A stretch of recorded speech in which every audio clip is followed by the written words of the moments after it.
Well, I just wanted to welcome you tonight to Kairos. If you're new here, my name is Mike. I'm the Kairos pastor. And it is a privilege to be here with you every Tuesday night and to study the scriptures with you and to spend some time marveling at how good Jesus is. And I think that song that we just sang sets us up perfectly for where we're going tonight. If you've got a copy of the scriptures, why don't you open them with me to Genesis chapter 37. We're going to be in Genesis 37. We're going to read that text in just a minute. But I just want to say this. I love this time of the year. It feels like it's fresh, right? New year, new you. And I love New Year's resolutions. I'm bad at keeping them, but I love them. And I love being around people at this time of the year because they've got a plan, and they're going to work that plan. I don't know what your plan is this year. Maybe your plan is to fall in love. I don't know how you accomplish that plan, right? You're like, 2022, this is the year. I'm going to find the one. So I don't know if you're like getting new apps on that phone. If you've got like that profile, you've updated it, got that shot with all the great angles on you. Like you're like, man, I got it ready. This is going to be the year. Maybe you're praying, you're fasting. This is the year you're going to find love. Maybe for you, it's not that. You're like, this is the year I'm going to get back in shape. I'm going to get fit. I'm going to eat right. My wife, Tabitha's got a plan for me when it comes to what we're going to be eating in our house. We're cleaning it up. A lot of cookies over the break. And so we are off red meat for the foreseeable future. Let me just tell you, that's awful. I love barbecue. It's hard. It's hard to live this life. But if you're like me at this time of the year, you're like, man, I'm gonna get back in shape. And so you're back at the gym, you're working out, you're gonna make it all the way till February, and then you're gonna fall off the wagon just like everybody else. Some of you guys are at the gym, and you're like, I've never seen these people before. It's so crowded. Don't worry, they're not gonna be there. I'm one of them. I'm not gonna be there in about a month, okay? But we have our plans for the year. Some of those plans are graduating. Some of those are making new friends or better friends. Some of those plans are plans that we've been thinking about and dreaming about for a long time. We've got plans. But I love what the greatest philosopher of our age says. Mike Tyson said, everyone has a plan until they get punched in the mouth, all right? Everybody's got a plan. You go into that fight, you go into that arena, you go into that moment, and you're like, I've got a plan. And then you get punched in the mouth, and all plans go out the window. And it's true about our life. Every single one of us have our plans, and then life punches us. It sucker punches us sometimes in the back of the head when we don't even see it coming. And that's just been the state of the world for the last couple of years, right? One of the things I think is funny about COVID, like there's not a lot of things funny about COVID. Let's just be honest. It's been a hard year, like masks and isolation and all the things that COVID brings, including a lot of people that we know and love getting sick. Some of our friends have even passed away. But one of the things I think is a little funny is all the vision statements people had that were going to capitalize on 2020, okay? I've been in a lot of meetings where people were talking about their 2020 vision. They had like logos and like board meetings and all kinds of like rollouts planned, and then COVID came and no one saw it coming. And all of those meetings went up in smoke. Every single one of them, just gone. And sometimes life can feel like that. Like sometimes life comes and it just comes out of nowhere and just clobbers you. And so as we begin this series at the beginning of 2022, I want to equip us to be emotionally resilient when life punches us in the face. One of the best things I think I can give you as your pastor and as your friend is to give you a theological framework for anxiety and stress. To have a theological framework on how to respond to it. And then I also want to reinforce that theological framework with some skills on how to manage those well. So that's what we're going to be doing over the next couple weeks as we kick off this year. We're going to be studying the life of a man who lived a long time ago. His name is Joseph. Joseph is one of the most important people in the Bible. He was Abraham's great-grandson. And yet, his story is a story of emotional and personal resilience. When life punched him in the face and knocked him down, he got back up over and over and over again. And it's my hope as we look at his story that we're going to see some things that translate to our own life as it corresponds to our own story and our own life. So let's look at the scriptures, okay? So we're going to start in Genesis chapter 37. If you've not been in church for a while, Genesis is your very first book of the Bible. We're in the 37th chapter. We're going to be starting out in verse 3. So let me read the text to you tonight. So we start in verse 3. It says this, "Now Israel," and I'm just going to stop right there because things are going to get confusing for you if you've been tracking along with the scriptures. Israel is Jacob's other name, okay? Israel is the name that God gave Jacob when he called him to be his own. So the story that we're looking at is a part of a very long story of God's redemptive plan. God called a man named Abraham, and he said, "Abraham, I'm going to bless all nations through you," okay? And you're going to have as many children as there are grains of sand in the ocean. Now, the problem was that Abraham had no kids, and he and his wife were infertile, and they couldn't have children, but they believed God, and God provided them a son. And that son had a son, and that son's name was Jacob. Now, Jacob was a tricky guy. He was a deceiver. He stole his brother's birthright, and he was, in many ways, an outcast, and people thought that there was no way that God could bless all nations through Jacob, but God redeemed his story and renamed him Israel. And so when you see his name Israel, it's the same guy, it's just that God called him to a different future. And that's so cool because God does that with our story. Sometimes we feel like we're worthless and that we don't really have anything to bring to the table, but God can call us into something new out of our brokenness. And that's what God did in Israel. Now, that one was for free. I didn't mean to go do that. I just knew it was confusing that his name is Israel, okay? Now, Israel loved Joseph more than his other sons because Joseph was a son born to him in his old age. And he made a robe of many colors for him. And when his brothers saw that their father loved him more than all of his brothers, they hated him and could not bring themselves to speak peaceably to him. And then Joseph had a dream. And when he told it to his brothers, they hated him even more. He said to them, "Listen to this dream I had. There we were, binding sheaves of grain in the field, and suddenly my sheaf stood up, and your sheaves gathered around it and bowed down to my sheaf. Are you really going to reign over us?" his brothers asked him. "Are you really going to rule us?" So they hated him even more because of his dream and what he has said. And then he had another dream and told it to his brothers and said, "Look," he said, "I had another dream, and this time the sun, moon, and 11 stars were bowing down to me." And he told his father and his brothers, and his father rebuked him. "What kind of dream is this that you have had?" He said, "Am I and your mother and your brothers really going to come and bow down to the ground before you?" His brothers were jealous of him, but his father kept the matter in mind. So we find here a very dysfunctional family, okay? Joseph has 11 brothers. 10 of them are older than him, and his family is about as messed up as some of our families. In fact, it's probably even more messed up because his dad had 2 wives and 2 concubines. So this is like the original Bachelor. Like, you know how like in The Bachelor, people can't choose who they like, right? They're like, "I'm in love with 2 people." And you're like, how's that possible?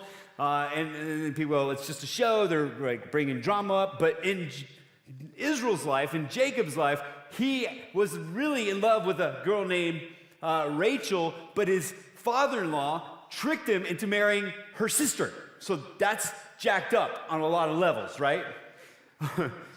He thinks he's marrying one girl, marries the other. And so he goes back to his father-in-law and goes, "You're really tricky. I'd like to still marry the one I like." And so he married the other sister as well. And along the way, if you kind of read the story, and this is what I love about the Bible, like the Bible doesn't really sugarcoat a lot of stuff. It shows how messy life really can be. Along the way, they start trying to try to compete as to how many kids that they're going to have, and so they bring a couple other of their serving girls into this, and so poor Israel's got like 4 kind of wives. 2 of them are like official wives, 2 of like kind of like sort of wives or his concubines, and he's got a ton of kids, and nobody gets along, okay? Now, the problem is that his wife that he loves, a woman named Rachel, has a really tough time having a kid, but the first child that she has is Joseph. And because Israel loves Rachel more than anybody else, he loves Joseph the most. And so he builds him a coat. He has one created for him that's filled with many colors. And this coat signifies that he's the favored child, that he's the dad's favorite child, and that he's probably going to inherit everything. And so as a result, his brothers hate him. Some of us just came off a lot of time with extended family, right? Now, some of us love our families. Like, we love spending time at home. It's great to have mom's cooking. Some of us, it was a little awkward, okay? Like, we're ready to come back to Nashville. But there's no family in this room that's probably as dysfunctional as this one, where his brothers actually hate him. Now, Joseph at this time is kind of a punk, right? Because not only is he the favorite son, but he begins to have some dreams. First dream is that he and all of his brothers are out in a field, and they're all gathering grain, and his sheaf of grain, which is like his bundle of grain, stands up, and all of his brothers' bundles all stand up too, but then they bow down to his. Now, it doesn't take a rocket scientist to figure out what's going on here. Joseph is telling his brothers that someday he's going to rule over all of them, that someday they're going to serve him. And they don't take that very well. They become very angry with him. And then he has another dream. And in that dream, the sun, moon, and stars come and bow down to him. And he goes and actually tells the story to the rest of his family, and they get even madder at him. And even his dad's like, man, I don't know if that's okay. I think you might have gone too far on that one. Because what you're saying is that every single person in your family is gonna basically bow down to you at some point. Like, that just doesn't make sense. And so what we find here is we find that Joseph has a dream. He's got a dream for his life. And it's not one that he's made up. It's a dream that God gave him. But that dream creates conflict. It creates stress. It creates anxiety in every single person's life that encounters it. It creates anxiety and stress in Joseph's life because everybody hates him. It creates anxiety and stress in his brothers' lives because they think that he's going to try to put himself above them and that their dad likes him better than them. It creates anxiety in his father's house because now his father's got to manage the conflict between all these brothers. But let me just say this before we go any further, is that it's great to have dreams. The Bible does not condemn Joseph for his dreams. It's not like, oh, Joseph's got these dreams and he's a bad guy for it. No, these dreams are from God, which is really good news for you if you live in Nashville, Tennessee, because our city is filled with people with big dreams, right? Lots of people move here because they want to make it big in music, or they want to do well at school, or they want to make it in some other part of business. We're a city filled with artists and dreamers, and you just need to know that that's a great thing, that God has placed that within you. If you have a dream for your future, pursue it. Pursue it. God blesses. He blesses Joseph with this dream.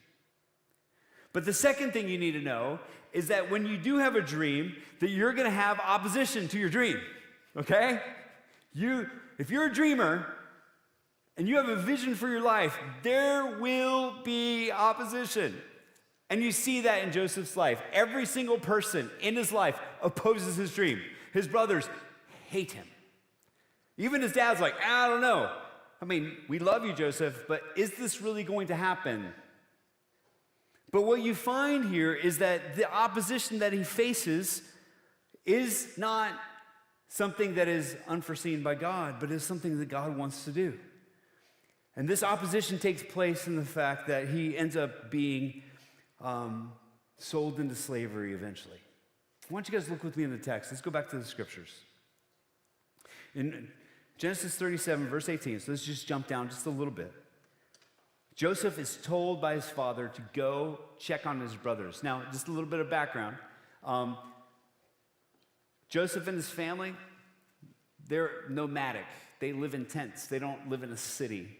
And their primary source of wealth is the flocks that they have. And so his brother's main job was to make sure that their animals had places to eat and drink. And so they would kind of follow where the fresh pasture was. And so when Joseph is told by his dad to go find where his brothers are, it's because they don't know.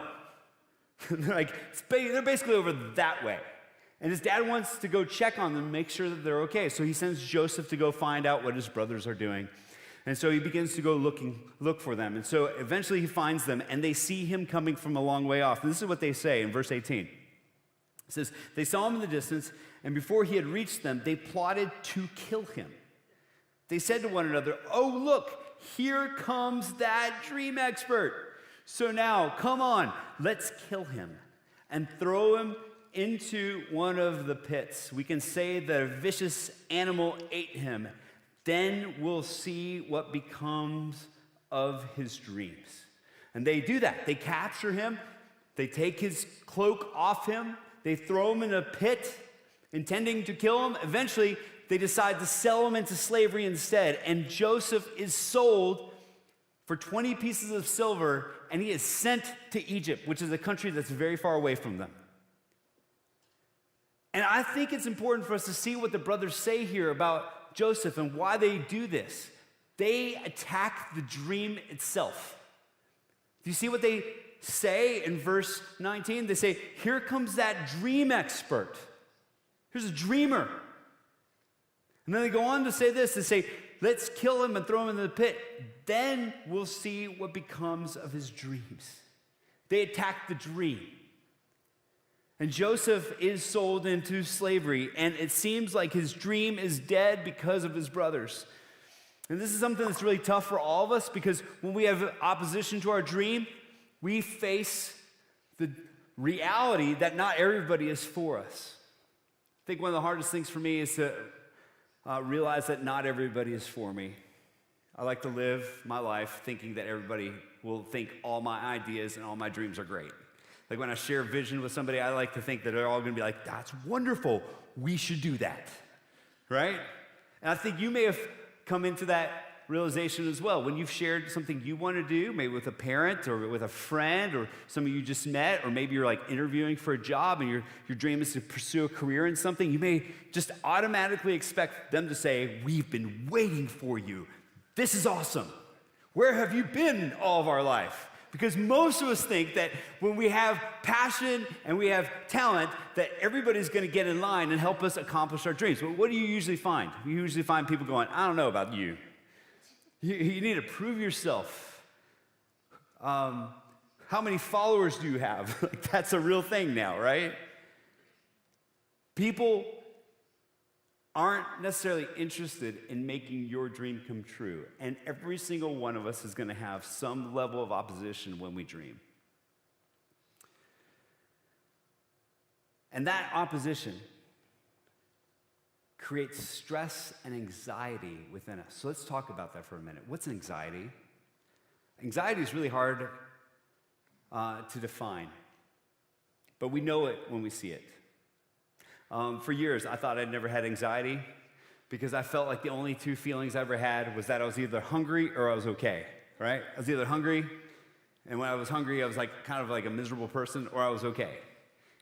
But then I started realizing, no, there's this underlying thing that's just like underneath the surface sometimes that I start feeling really anxious, and I start really struggling when I think that people don't like me or approve of me. And what I've found is that anxiety is a real thing. Do you know that a recent study found that in America, 31% of people have a form of anxiety. They've been diagnosed with anxiety. 31%, which means basically 1 out of every 3 people that you know deals with anxiety at a clinical level. That's a mental health crisis.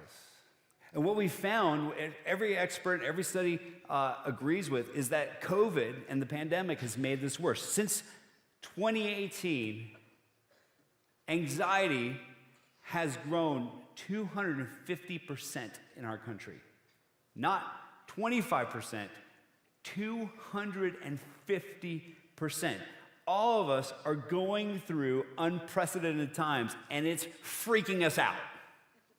We're all anxious. And I was talking about this with a friend recently. I was like, it's no longer something normal when somebody like coughs. Everybody freaks out a little bit. And everybody has to say, like, as soon as they cough, that they don't have COVID. Have you done that? You're like a cough, you're like, I don't have COVID. I just took a test, right? Every single one of us feels that kind of anxiety. We don't want to make anybody else feel uncomfortable. Anxiety is rampant in our country. It's rampant all around us. Anxiety is something that is a daily experience for almost all of us. And the funny thing is that our current culture and the technology that's around us makes it worse. Our phones are not designed for us to talk on. You know what they're designed for? They're designed for us to stare at. Okay? Like used to be, like you would use a phone to call somebody. Now we stare at it all the time.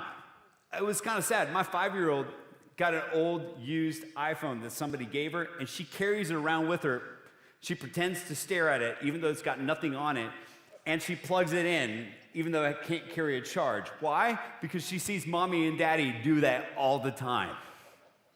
A recent study found that young adults touch their phone between 2,700 and 4,000 times a day.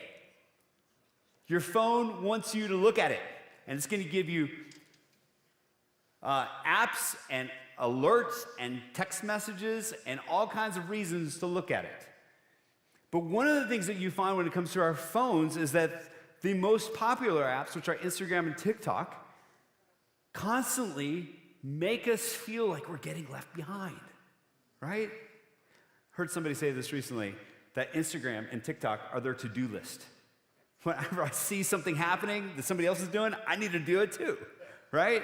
So I need to have the same kind of vacation that my friend had. I need to go to the same places. I need to put that on my to-do list. I need to have the same kind of engagement that my friend had, because if I don't, I'm like falling behind. I need to have the same kind of house. I need to have the same kind of lifestyle. I need to have the same kind of body, the same kind of style. Why? Because if I don't know if I'm enough. And all of that brings anxiety in my life and in your life.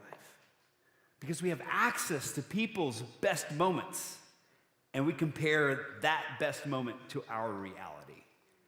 We all know that Instagram isn't real life. Ben Rector actually sang about it, right? And so you guys see that tweet or that Instagram post?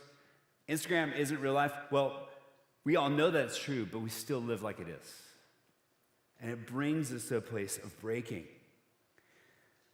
Now, in Joseph's story, we find something powerful that can free us from it. So let's look at the theological truth that grounded Joseph. Now, I'm going to give you guys a spoiler alert, okay? Every week we're going to be going through Joseph's life, but I'm just going to give you the end, okay? Just a short part of it. We'll look at it more later. But Joseph's life takes a lot of turns. Every time you see his story until the end, he's getting punched in the face by life. But he continues to get back up and continue to move forward. And at the end of his story, he has his dream come true. At the end of the story, this guy who was a slave becomes the second most powerful person in the greatest country at that time. He becomes the second most important person in Egypt. And his brothers come to him. They don't know that it's Joseph because he looks like an Egyptian. He's like painted up like an Egyptian. He doesn't look like their brother. He's gone through a lot of hard times. He's had a lot of scars and a lot of wounds.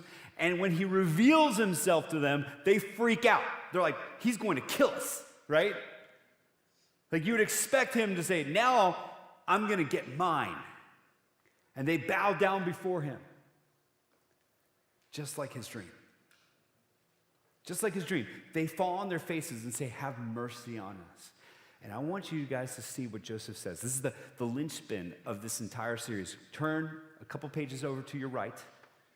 One of the most important passages in the entire Bible is Genesis chapter 50, verse 20. This is what Joseph says. As his brothers are fulfilling his dream, they're on their face, bowing down before him because he's the most powerful person they have ever seen. This is what he says.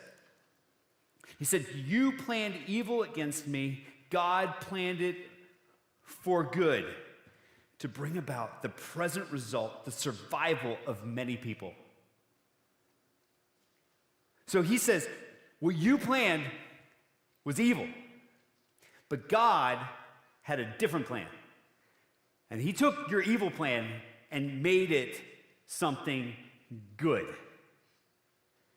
And here we come to our theological idea that I want us to ground ourselves on. The reason Joseph was emotionally resilient is this, is that he trusted the dream giver more than the dream. He trusted the dream giver more than the dream. So here is how I would write this down if you're taking notes. I would just write it like this. Trust the dream giver more than the dream. Sometimes we have that backwards, don't we? We want the dream more than the dream giver. And we think that the dream will give us everything that we need. It's going to make us feel complete. It's going to satisfy us. We're going to actually be somebody. We're going to matter. We're going to have a legacy. We're going to be loved. We're finally going to get our parents to say, you are everything we were hoping for. But you can't switch those two things. You have to trust the dream giver more than the dream. Because the dream giver knows the story better than you do. He knows where you're going. And he can take the worst thing that's happened to you and make it the best moment of your life. Okay?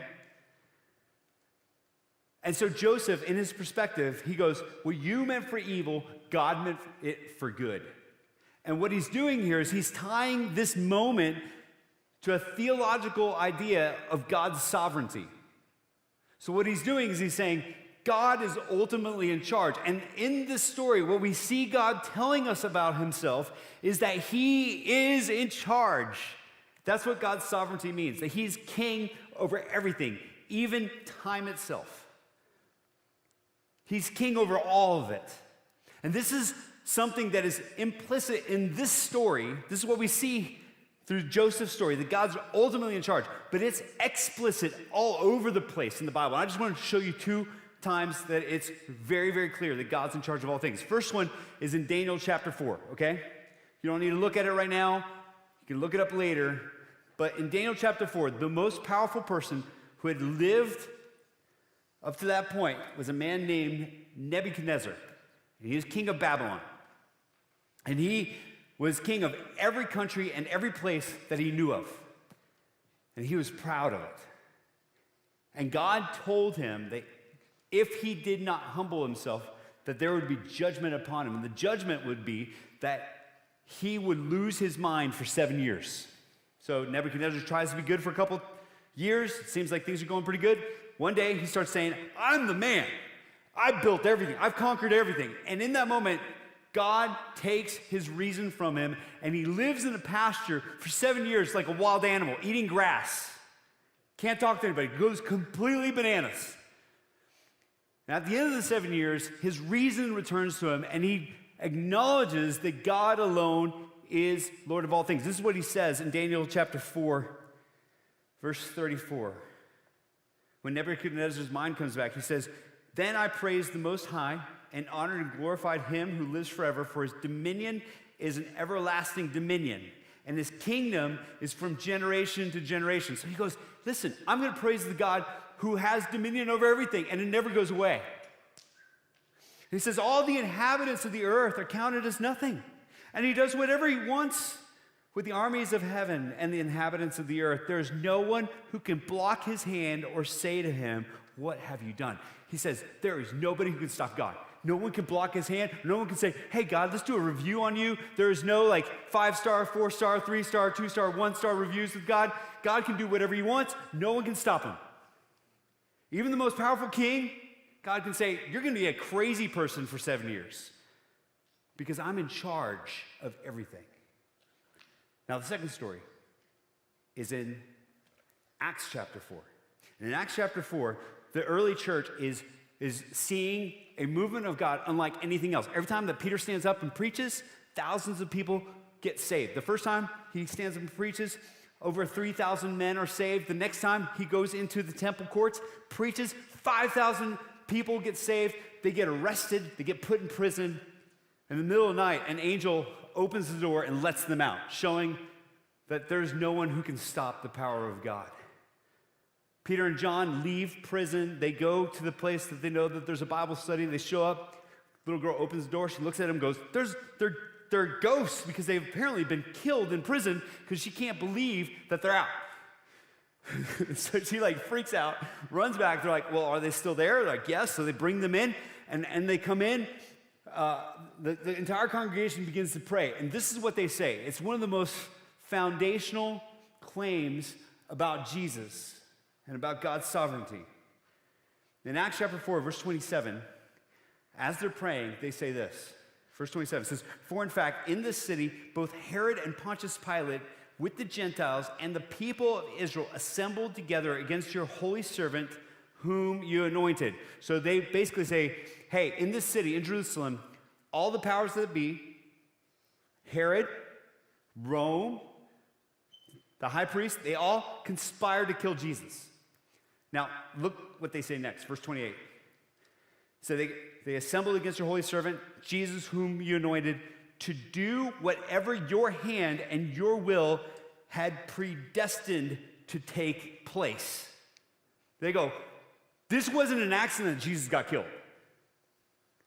It wasn't like, wow, that escalated quickly. Why am I on a cross? No, God had predestined Jesus' death on a cross. And even though people conspired to do evil against God, God ultimately said, I'm going to bring about great good. Because God is sovereign over all things. And that is what Joseph is clinging to.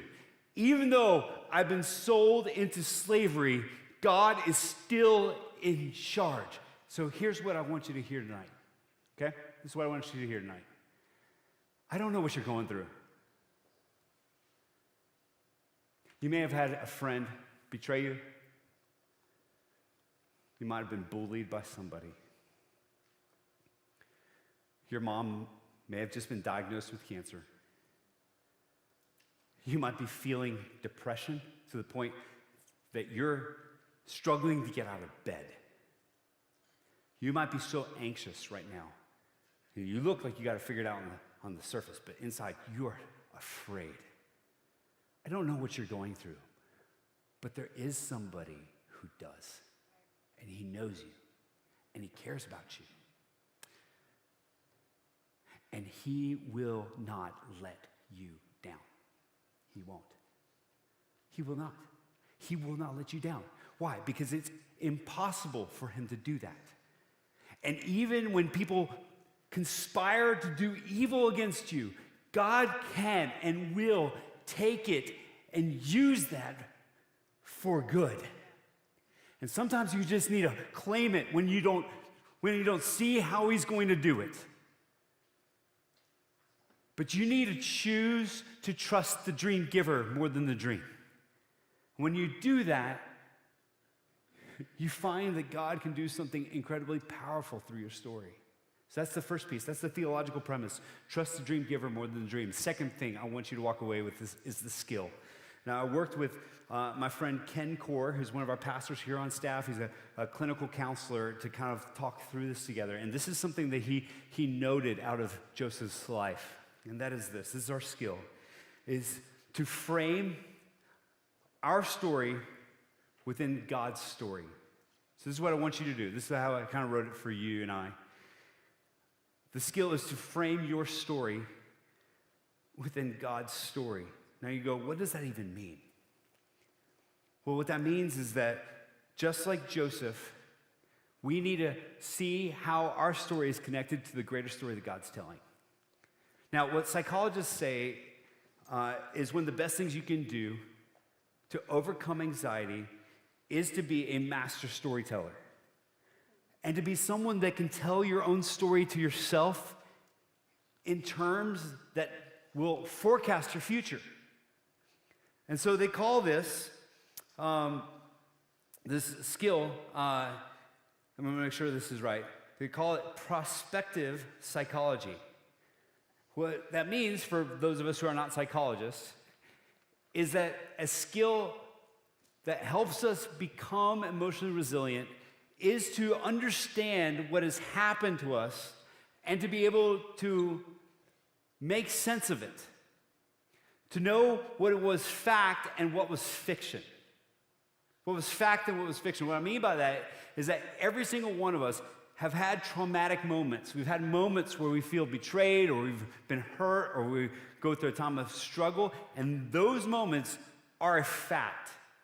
But sometimes we begin to project onto those moments things that are not true, things that are fiction. We might project the way people feel about us, or whether they like us or they don't like us. We can see people as being apathetic or evil. And so it's important for us to be able to really understand what is happening in those moments, to determine whether this is a fact or it's something that is fiction. And then tell our story to ourselves as to where we're going to go from this moment. One of the best things that you can do when you're going through a difficult time, when you feel like you've been punched in the face, is to realize that that isn't the defining moment of your life and your story. And when you align your story to what God is ultimately doing, you find a redemptive arc to your life. That is what Joseph is doing. He's looking at his story and says, evil things happened to me. God was telling a different story. Okay? So, what did it look like in Joseph's life? Well, on the day that he was sold into slavery, he realized that he wasn't just being sold, he was being sent. So Joseph was sold, and that could have defined him. You're worth only 20 pieces of silver. No one loves you. Your brothers hate you. You've been sold. You are worthless. But that moment of being sold was actually his sending moment, because God couldn't make his dream come true in his home. He had to go to Egypt to make that happen. He had to be sold. But that selling wasn't what defined him. What defined him was the fact that God was sending him. And you might feel like you're being sold right now. You feel like you're being broken. But God in this moment is perhaps doing his greatest work because he's sending you where he wants you to be. So don't confuse being sold for who you are. Choose instead to be someone who is sent. And in Joseph's story, this sending actually mirrors the gospel story, because the entire story of Joseph, in a way, is a picture of the gospel. And here what we find in Joseph's story is that Joseph mirrors Jesus. He gives us a taste of what Jesus is ultimately going to do, because just like Joseph, Jesus was sent by his father to go find his brothers who hated him. Just like Joseph, Jesus was sold for silver and captured. Just like Joseph, Jesus ransomed his family from catastrophe. And because Joseph's story was a picture of what God wanted to do ultimately through history, he was able to look at his story and say, even though evil things happened, God meant them for good. So, closing out, okay? Got like just a couple minutes left. What is God doing in your story right now? What places do you feel like you've been punched in the face? And are you willing in this moment of hurt, anxiety, stress, and listen, if some of you guys are not feeling that, okay? You win, if that's you. Good, I'm glad. But we all will go through a moment like this. If you're feeling that, I want you to, in this moment, as we close out, to say, God, I'm going to trust you in the middle of it. You are the one I'm going to worship, the dream giver, not just the dream. I'm going to take the story that I'm walking through and I'm going to tie it to yours. Because when I do it, I reflect what reality actually is. The reality is that my story is tied to yours. And when you do that, you'll see something incredible happen where you begin to now be identified with Christ. See, here's the thing. Following Jesus ultimately is saying, I want to follow him, like literally follow and become like him.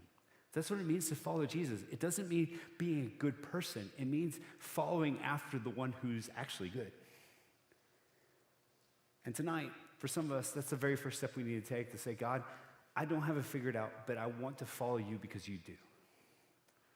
And that's active faith. Active faith. It's an act of faith of saying, God, I'm going to trust you with the mess, not just with my best days, but with the worst ones.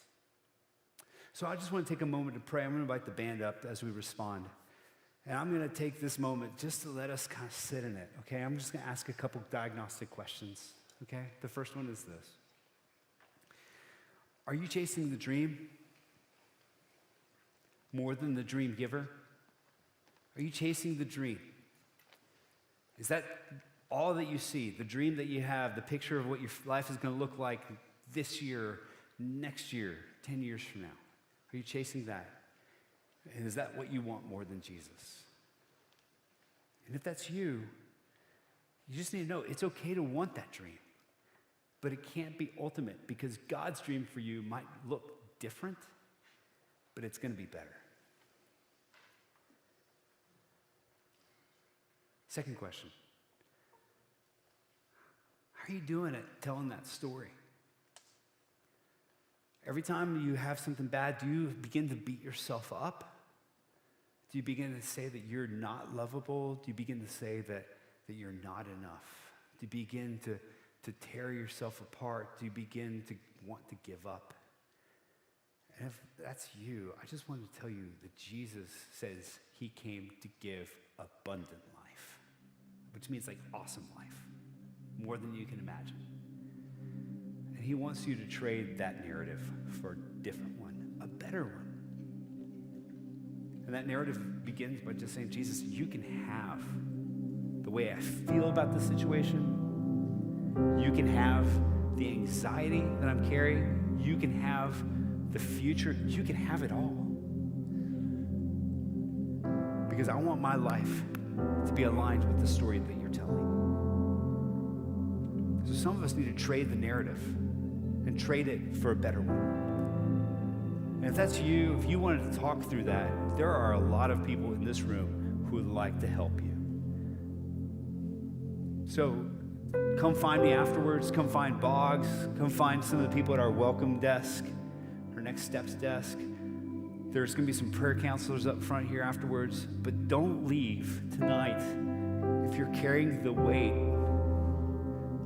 of anxiety and fear and it's crippling you, it's holding you back from experiencing God's abundant life. Don't leave without talking to somebody and praying with somebody and trusting God with that. It would be a waste if you just let this moment just sit here as a pocket of time and then just moved on to the next thing. Why? Because God has a better story for you. So let me pray for us. Jesus, as we close out, we just want to say, God, we're so glad that you're sovereign and that you see. And even though sometimes we want to hide and not let you see what's going on or let anybody see what's going on because we're ashamed or embarrassed, you look at us and you look at the hardest parts of our life and the hardest parts of our story and the imperfections, and you look at us and you say, you are beloved. I died for you because I love you. And the things that have happened in your life do not scare me. I'm chasing after you. Why? Because you are mine. You're mine. And I want to redeem that story. Here's the truth of the gospel. God is relentlessly pursuing you. He wants you. He wants you more than you can imagine. So God, help us feel that presence right now as we worship. In Jesus' name.